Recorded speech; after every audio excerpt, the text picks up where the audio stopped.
Et c'est l'occasion pour nous de faire réagir notre invité du jour, le président du gouvernement, Moïté Broderson. Bonsoir. Irana. Merci d'être avec nous ce soir.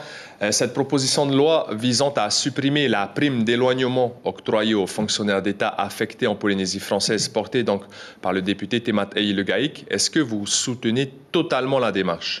Je soutiens la démarche et je soutiens également la demande des syndicats qui est de dire à un moment donné, on ne peut pas avoir une prime d'éloignement pour les fonctionnaires métropolitains qui viennent en Polynésie et ne pas avoir de prime d'éloignement pour les fonctionnaires polynésiens qui doivent se rendre en métropole. On parle bien des fonctionnaires d'État, ce qui est le cas aujourd'hui. On a une asymétrie qui n'est juste pas explicable. Alors on nous répond que quand on va en France, on ne s'éloigne pas, on se rapproche. Oui, bon. Ça, c'est la théorie. La pratique, c'est que c'est souvent la double peine, puisqu'on a des gens qui ont des charges en Polynésie, qui doivent à nouveau se loger en France. Et aujourd'hui, c'est une situation d'inéquité.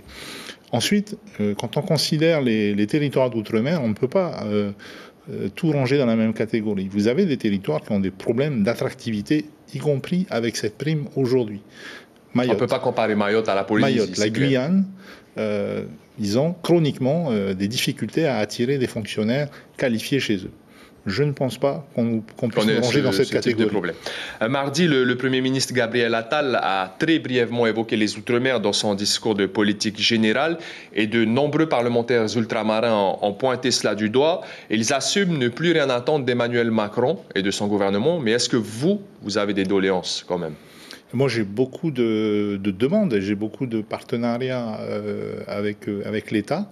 On attend, comme tout le monde, la nomination du ministre des Outre-mer. Ministre délégué aux Outre-mer, peut-être délégué aux Outre-mer et à la mer. C'est une des possibilités qui est évoquée avec le nom qui revient très souvent d'Hervé Berville. Une candidature que personnellement je soutiens. Maintenant, on verra ce qui sortira, je pense, la semaine prochaine, quelle sera la décision du gouvernement. On peut ne pas être satisfait, mais on ne peut pas faire l'impasse sur le travail qui doit être fait de toute façon avec l'État et avec le ministère des Outre-mer. Un petit mot d'économie, Moïté Broderson. Cette semaine, devant le tribunal administratif, la Fédération générale du commerce n'a pas obtenu gain de cause sur le retrait de certains produits de la liste des PPN, les produits de première nécessité. Est-ce que vous, au niveau du gouvernement et du Conseil des ministres, vous prévoyez de réviser peut-être cette liste prochainement ? On prévoit de réformer la fiscalité en profondeur et de réformer les comptes sociaux en profondeur. Ce sera le grand chantier de cette année, un chantier qui va être mené avec un mot-clé qui est la concertation. Donc la semaine prochaine, il y aura une conférence de presse où chacun des ministres du gouvernement, mais principalement le ministre de l'économie et des finances et le ministre en charge de la PSG, et qui est également le ministre de la Santé, viendront décliner leur calendrier sur l'année des concertations qui vont être réalisées avec tous les acteurs de la vie socio-économique de notre pays et des sujets comme les PPN, mais aussi la TDL, et il y en a tant d'autres qui composent un peu ce puzzle fiscal qui est le nôtre. De l'autre côté, on a la PSG, les prestations, les cotisations. Est-ce qu'il faut évoluer vers une fiscalisation de la sécurité sociale? Toutes ces grandes questions, on doit en discuter cette année parce qu'après, il sera trop tard pour infléchir le cap. Donc ça va être le grand chantier de cette année, ces deux réformes. Je ne dis pas qu'il n'y en a pas d'autres, il y a une réforme également au niveau de la fonction publique et du droit du travail, parce qu'aujourd'hui, par exemple, on fait le constat qu'il y a une baisse du nombre d'entreprises qui ont des salariés. Ça veut dire quoi? Ça veut dire qu'on fait appel à des prestataires et c'est du salariat déguisé. Pourquoi les entreprises en arrivent là? Les TPE et les PME vous diront toutes, parce que le coût du travail est trop élevé. Alors, et les charges sont trop importantes. Tout ça, il faut qu'on y réfléchisse ensemble, mais sans faux semblant. C'est devenu aussi une habitude de votre gouvernement, Moïté Broderson, le Conseil des ministres décentralisé. Aujourd'hui, il s'est tenu à Paea. Et parmi les décisions prises, le maintien des prix des hydrocarbures à leurs niveaux actuels pour le mois de février 2024, ou encore l'attribution de 3 subventions en faveur de la Fédération polynésienne des maisons familiales rurales, 98 millions au total. Il a également été décidé d'améliorer l'accès de la population à la pratique ancestrale de la circoncision. C'est peu commun et c'est surtout un acte non thérapeutique. Qu'est-ce qui qui est prévu exactement, Moïté Broderson? Ce qui est prévu, c'est de rétablir ce qui a existé pendant des années chez nous.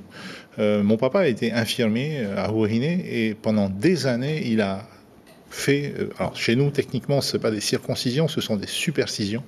Il en a fait des centaines et des centaines sans jamais qu'il y ait d'incident. Ce savoir-faire s'est perdu parce que du jour au lendemain, on a décidé que les infirmiers n'étaient plus capables de faire ces actes. Je peux comprendre que pour un hexagonal, ça puisse être perçu comme une mutilation, c'est pas quelque chose de culturel. Chez nous, c'est culturel.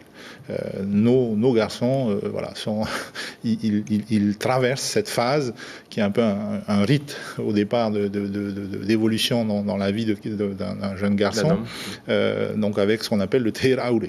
Eh bien, nous voulons finalement quelque part redémocratiser parce qu'aujourd'hui c'est très difficile et très cher. Parlons scolarité rapidement, Moïté Broderson, avec ce problème, le quotidien de plus de 300 élèves perturbés du côté de la côte Est, notamment eux qui se rendent à Hitia et à Taravo à cause de l'éboulement et la route coupée. Est-ce qu'il y a des alternatives que vous comptez proposer pour éviter le grand tour de l'île? Oui, de manière très concrète, demain matin aura lieu un test avec l'Aremiti. Alors au départ du quai, alors ce qu'on appelle le quai Kawen, je crois, donc qui fera finalement un saut de puce autour de l'éboulement, parce que pour ceux qui ont vu cet éboulement, c'est quelque chose de très très conséquent. Donc il faut prendre le temps de pas simplement dégager la route, mais de s'assurer qu'il n'y en aura pas d'autres des éboulements. Donc le temps que les travaux soient faits, on va expérimenter cette solution dès demain matin. Le ministre sera à pied d'œuvre, donc je le remercie, on en a parlé ce matin au Conseil des ministres. Donc certainement une navette maritime à venir pour l'instant, c'est la solution qu'on a trouvée. Une solution provisoire, bien sûr. Hier soir, nous avons reçu le directeur général d'un important tour opérateur, Austral Lagon, tour opérateur français. Il nous réaffirmait qu'il manquait des chambres en Polynésie pour accueillir des touristes et surtout en saison haute. Écoutez cet extrait. L'Hexagone raffole de venir au Fénois, de sillonner les 5 archipels de la Polynésie. Malheureusement, on manque souvent de clés de chambres sur des îles comme Moorea, comme Wahine, Raiatea. Et cette année, nous avons jeté à la poubelle pour 1,5 milliard de chiffre d'affaires de clients qui voulaient venir en Polynésie et pour lequel nous n'avons malheureusement pas trouvé de disponibilité. Vous l'avez entendu, on aurait pu vendre pour plus d'1 milliard de prestations supplémentaires, mais il manquait des chambres. Quand est-ce qu'on aura ces nouvelles chambres? Alors, on va commencer à réouvrir des friches touristiques. Vous avez l'ancien méridien qui a été réattribué et qui devrait, si les plannings sont tenus, pouvoir réouvrir avant les Jeux Olympiques. Vous avez également des friches touristiques, notamment sur Huahine, dont on envisage la réouverture. Vous avez d'autres friches touristiques qui sont en cours d'examen. Et nous aurons un grand appel à projet sur l'ensemble des friches touristiques, mais aussi des sites à haut potentiel touristique qui dépendent directement du pays, à peu près au mois de juillet-août. Et si on cumule tous ces projets, ça ferait combien de clés supplémentaires et sur quel délai surtout? Alors c'est assez simple. Si vous voulez augmenter instantanément le nombre de clés, la solution, ça s'appelle un bateau. Donc c'est de nouveaux paquebots. Il y en a qui ont annoncé déjà qu'ils allaient venir chez nous. Alors on ne parle pas des villes flottantes, on parle de paquebots à taille humaine qui sont adaptés. On ne parle pas du Icon of the Seas par exemple. Typiquement non. Mais vous avez donc des compagnies qui ont déjà annoncé donc de nouveaux bateaux qui vont venir chez nous. Ça c'est le moyen instantané d'augmenter les chambres. On observe depuis qu'on a changé le format de la défiscalisation, une augmentation des demandes pour les pensions de famille, et je crois que M. Elion de Villeneuve, que je remercie de son analyse parce qu'elle rejoint la nôtre, est d'accord pour dire qu'on a besoin de plus de pensions de famille parce que, notamment pour la clientèle européenne et française, c'est ce type de produit qu'ils recherchent. Ils vont peut-être faire une nuit en Overwater Bungalow, mais ils ne vont pas faire les 3 semaines ou les 2 semaines et demie de leur séjour sur des hôtels qu'ils ne peuvent pas s'offrir. Donc ils cherchent du 4 étoiles ou ils cherchent la pension de famille. Et il faut aujourd'hui développer cette offre. Vous parlez beaucoup d'investissements sans défiscalisation dans le domaine du tourisme. Vous avez parlé de plusieurs investisseurs intéressés, notamment à Singapour. Est-ce qu'on peut faire un point avec vous justement sur ces investisseurs? Écoutez, ce point, on pourra le faire ensemble, puisque j'ai cru comprendre qu'il y avait une équipe de votre chaîne qui allait suivre mon déplacement prochain au mois de mars à Singapour. Je rencontrerai à la fois les investisseurs institutionnels. Vous savez qu'il y a 2 fonds souverains à Singapour qui sont Temasek et le GIC, qui sont parmi les 2 plus gros fonds souverains au monde et qui sont intéressés par venir investir en Polynésie. Et on va rencontrer également les acteurs privés, donc qui sont susceptibles de venir investir, et je le répète, sans défiscalisation. À propos des Jeux Olympiques aussi, rapidement, puisque c'est le sujet du moment, notamment les travaux, la tension semble être retombée. Est-ce que désormais les projets avancent de manière sereine? Non seulement ils avancent de manière sereine, mais on est en avance sur le planning, donc ce qui est une bonne nouvelle, surtout quand on entend les perspectives météo là, qui vont peut-être du coup stopper un peu les travaux, mais on a pris de l'avance sur la pose de la passerelle, par exemple. Aujourd'hui, les forages sont complètement terminés et on a, je crois, posé les 2 tiers des plots. Donc, et pour la tour, plus de polémique aussi. Et en tout cas, localement, je pense que la polémique, elle s'est éteinte, que la solution médiane qui a été, et je tiens encore une fois à les remercier, qui a résulté du travail des associations et des concessions que Paris 2024 a su faire. Je pense que la solution médiane qui a été proposée, qui a été longuement exposée pendant plus de 5 heures, finalement a trouvé grâce aux yeux de la population. Une toute dernière question, Moïté Broderson. 2 capitaines pour le navire TNTV. Carl Tefatou devient, d'après nos confrères de Radio 1, directeur général et Yves Aupert, directeur général délégué. Pourquoi ce double choix? Parce que TNTV est aujourd'hui, à mon sens, et je crois que le conseil d'administration partage cette analyse, à la croisée des chemins. C'est un outil qui a été conçu il y a plusieurs dizaines d'années, à 25 ans, qui porte le poids de son âge et qui doit faire sa mutation. Alors cette mutation, elle doit se faire tout en préservant finalement ce qui fait l'âme même d'une télévision, un peu comme la vôtre, le métier de journaliste, la programmation.